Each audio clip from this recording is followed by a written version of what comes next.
अ, व्यासपीठावर वरील सर्व कलाकार आणि पुण्याचे खरे खरे सर्व रसिक प्रेक्षक, मी तुमचा जास्ती वेळ घेणार नाही. खरं तर मला मी हा कागद घेऊन आलो आहे. मी आयुष्यात कधी कागद घेऊन बोललो नाही. या प्रोग्रॅमनी मला खरंच टेन्शन आलं. त्याचं कारण सांगतो तुम्हाला. माझा संगीताचा फार दृढ संबंध आहे. मी मूळचा सेंट विन्सेंटमधला, तिथे शिकलो शाळा. तर मला असं वाटत होतं शाळेत एक कार्यक्रम होता, त्याच्यात जयस्तू ते म्हणायचं होतं. मला वाटलं कॉन्व्हेंट शाळा आहे, आपला नंबर लागेल. तसं काही फार पाचपोच नव्हती गाण्याची. आणि वर्गात अशी एक पूर्ण वर्गच उभा होता, 30-40 लोकं उभी होती. आणि सगळ्यांना जयस्तू ते म्हणायला सांगितलं. गायला लागलो सगळे. मला अजून त्या बाईंचा चेहरा आठवतो आहे, त्यांची येणारी माझ्याकडे पावलं आठवत आहेत. त्यांनी मला आवाजावर हुडकून काढला आणि बाहेर काढला. म्हणजे तू बाहेर हो. सो इतका सुराचा गंध नाही, त्यामुळे मी अगदी ललिताच्या पाया पडायचं राहिलो होतं की मला सोडून कोणालाही बोलव, मी काय बोलणार एवढ्या सगळ्या लोकांसमोर. पण तो खरं तर अगदी वस्तुस्थिती आहे ती. पण नंतर तिने थोडं मला असं सांगितलं, तू कमर्शियल ट्रान्सलेशनमध्ये काम केलेलं आहेस, तर ह्याचं महत्त्व काय ते थोडंसं लोकांना सांग. तर मी खरं तर प्रवचन द्यायला आलो नाही. आजचा प्रसंग सगळा वेगळा आहे. लोकांना गाणी ऐकण्यात जास्ती रस आहे आणि मलाही आहे. पण अगदी थोडक्यात 2-3 माझे त्या ह्याच्यावरचे विचार सांगतो. आम्ही जेव्हा जर्मन शिकत होतो आणि ती म्हणली असं, ते ऐकायला खूप छान वाटतं. 8-10 भाषा येतात, एवढ्या काही छान येत नाहीत त्या. एकच छान येते, बाकी सगळ्या रिड्युसिंग ऑर्डरनी छान छान असतात, पण जमतात. तर जर्मन शिकताना काही एक अनुभव म्हणजे आता काही गाणी जी शिकलो त्यावेळेला, तर ती गाणी शिकताना भाषा कळत नव्हती, पण गाणं लक्षात राहिल्यामुळे त्याच्यातले शब्द आणि त्याचे अर्थ आणि त्याच्यातलं व्याकरण हे सगळं लक्षात राहायचं. त्यामुळे गाण्यांचा आणि भाषा शिकण्याचा खूप मोठा संबंध आहे. तितकंच दुसरा भाग महत्त्वाचा आहे की जेव्हा तुम्ही हे सगळं भाषांतर करता, तुमची काय भाषेची पातळी आहे ह्याला महत्त्व नाही आहे. ते कोणीही तो अटेम्प्ट करू शकतं आणि तो करण्यामध्ये म्हणजे त्याला ॲक्टिव्ह आणि पॅसिव्ह असं मी नॉलेज म्हणतो. सो भाषे जसं गुजराती आपलं समजा मातृभाषा नसेल तरी एखादा जर का गुजरातीत बोलला तर आपल्याला समजू शकतं. त्याचं कारण आपलं पॅसिव्ह अंडरस्टँडिंग असतं, पण ते ॲक्टिव्हमध्ये कन्वर्ट झालेलं नसतं. त्यामुळे बोल म्हटलं तर बोलता येणार नाही, पण कोणी बोललं तर समजेल. जेव्हा ही अशी गाणी भाषांतरित होतात वेगवेगळ्या भाषांमध्ये, तेव्हा ते भाषांतर करणारे जी लोकं आहेत त्यांची त्या भाषेवरची पकड ही वाढल्याशिवाय राहणार नाही. कारण त्याच्यात एक खूप मोठा प्रयत्न इन्व्हॉल्ड असतो आणि आय थिंक ते एक खूप महत्त्वाची गोष्ट आहे. आपण नेहमी म्हणतो की कल्चरल एक देवाणघेवाण व्हायला पाहिजे. ती या गाण्यातनं नक्की होते. जशी आपण इतर भाषेतली गाणी ऐकतो आणि त्यामुळे आपल्याला त्या देशाचं थोडंसं कल्चर कळतं, तसंच आय थिंक आपल्या भाषांमधली गाणी दुसऱ्या भाषांमध्ये भाषांतरित होण्यानेही होतं. आणि आय थिंक ते सगळ्यात महत्त्वाचा भाग असा आहे की माझा पूर्ण ॲस्पेक्ट हा कमर्शियल आहे, पण पैशाच्या पलीकडे एक जग आहे आणि पैसे मिळवून झाल्यानंतर त्याचं काय करायचं ह्याचं उत्तर गाण्यात सापडतं. ते कळण्याची कुवत जरा कमी जरी असली तरी आनंद घ्यायला कुवत लागत नाही, हे ऐकून कळलं.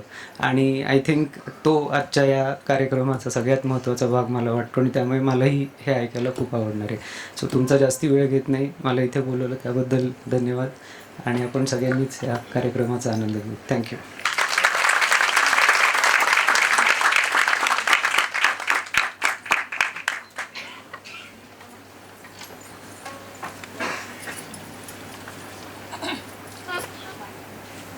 नमस्कार.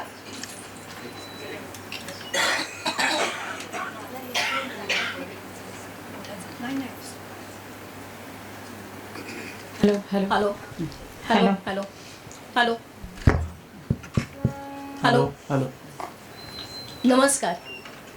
शब्दावर, भाषेवर, सुरांवर प्रेम करणाऱ्या रसिकांचं मनःपूर्वक स्वागत. रसिक हो, कवीच्या अंतर्मनी जी काही मुग्ध भावना उमलू पाहते, शब्द रूप लाभता तियेला काव्य नामरूपासी येते. सजता कोंदण सुरतालाचे कवितेचे मग गाणे होते. भावगीत ते रसिकांच्या अंतर्वीणेची तार छेडिते. गीत तेच कधी भाषा सखीचे अलंकार लेऊनी प्रकटते. मैत्र अनोखे भाषा द्वयीचे बहुतांना सुखवुनिया जाते. मैत्र अनोखे भाषा द्वयीचे बहुतांना सुखवुनिया जाते. सूर तोच, अर्थ पण तोच, फक्त भाषा वेगळी, भाव पण तोच. पण मग हा अट्टाहास कशासाठी? मंजिरी, अगं तेच गीत वेगळ्या भाषेत मांडायचं ते तरी कशासाठी? कारण एकच, बघूया तरी तोच भाव वेगळ्या भाषेत कसा भावतो. काही ओळखीचे, काही नवीन, अशी ही मैफल कशी सजवतो. या मैफिलीला प्रारंभ करण्यापूर्वी त्याची थोडीशी एक पार्श्वभूमी सांगते. उर्दू शायरी गझलचं वेड माझ्यात जसजसं भिनत गेलं तसतसं उर्दू या शब्दांनीच बिचकणाऱ्या काही मराठी रसिकांपर्यंत हे पोचावं असं कुठेतरी मला आतमध्ये खूप वाटायला लागलं. आणि मग उर्दू शेराचा मराठी काव्यपंक्तीतच अनुवाद करता येईल का बघावं हा प्रयत्न सुरू झाला. तो बरा जमला असं वाटलं. म्हणजे त्याचं एकच उदाहरण सांगायचं झालं तर एक उर्दू शेर आहे.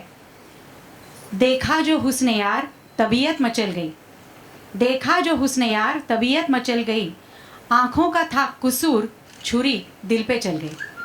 त्याचं मराठी असं सुचलं, घायाळ झालो मी जेव्हा ती सुंदरी दिसली, चूक होती डोळ्यांची मात्र कट्यार काळजात घुसली. वा वा. मग ते जमतंय असं वाटल्यावर त्याचं एक पुस्तक झालं आशना. आणि त्याचं प्रकाशन कविवर्य सुधीर मोघ्यांच्या हस्ते झालं. आज मोघे सरांच्या पत्नी शुभदाताई इथे उपस्थित आहेत, त्यांचं आपण स्वागत करूया.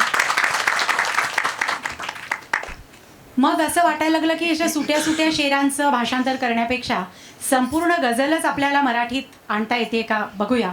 मग तो चाळा लागला आणि त्या मंत्रचळेपणाचं फलित म्हणजे ही आजची मैफल आहे. याचे काही कार्यक्रम आम्ही अगदी छोट्या प्रमाणावर आम्ही चौघी म्हणजे अनुराधाबाई, मी, मंजिरी जोशी आणि जयश्री बोकील यांनी थोडेफार केले. पण ललिताची ओळख झाली. ललिताला जेव्हा ही संकल्पना सांगितली तेव्हा तिलाही खूप आवडली. तीही भाषाप्रेमी, जर्मनवर हुकूमत असलेली आणि अतिशय मला सांगायला आनंद वाटतो की बिट्स या संस्थेतर्फेच तिला उत्कृष्ट भाषांतरकाराचा पुरस्कारही मिळालेला आहे.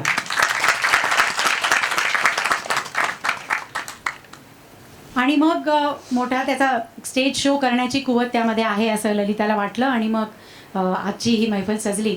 शब्दमोहिनी हे नाव मंजिरी जोशींनीच सुचवलेलं आहे. यामध्ये इतरही अनेक भाषातली गीतं आहेत. कुठल्या भाषा कुठली गीतं ते पुढे हळूहळू ओघाने येईलच. आणि शब्दमोहिनी हे नाव माझ्या फार पथ्यावर पडलं कारण अनुराधा मराठे, अंजली मराठे यासारख्या कसलेल्या गायिकांच्या खांद्याला खांदा लावून मी पण गायचं धाडस करणार आहे. शब्दमोहिनी असल्यामुळे माझ्या गाण्याकडे कमी लक्ष द्या, शब्दांकडे जास्त लक्ष द्या. भाषांतर करताना कुठलं गाणं, कुठली गझल डोक्यात येईल हे काही म्हणजे माझं नियंत्रण नव्हतं त्यावर. म्हणून हे पहिलंच गीत जे सादर करते ते फिल्मी गीत आहे, सोपं आहे, सगळ्यांना अगदी सहज समजेल असं आहे. म्हणजे असं काही नाही की ते मी मराठीत आणलं नसतं तर ते समजलं नसतं लोकांना वगैरे. पण तरी मला त्याचं भाषांतर करावं असं वाटलं. बघा जमलंय का.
मेरे तन्हा मन में पायल छलकाती तुम आ जाओ जीवन में, सांसें देकर अपनी संगीत अमर कर दो.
मंजिरी, अप्रतिम. प्रेम प्रेम ही काही चीजच आवरे नाही. म्हणजे प्रेमात पडायला समोर कोणीतरी लागतंच असं मात्र नाहीये. हा अहो, प्रेमात पडण्याच्या कल्पनेच्या सुद्धा प्रेमात पडता येतं हो. अशीच ही एक प्रेम दिवाणी. नलदमयंतीची कहाणी ऐकून काल्पनिक नलराजाचा निरोप घेऊन येणाऱ्या हंसाची वाट पाहणारी.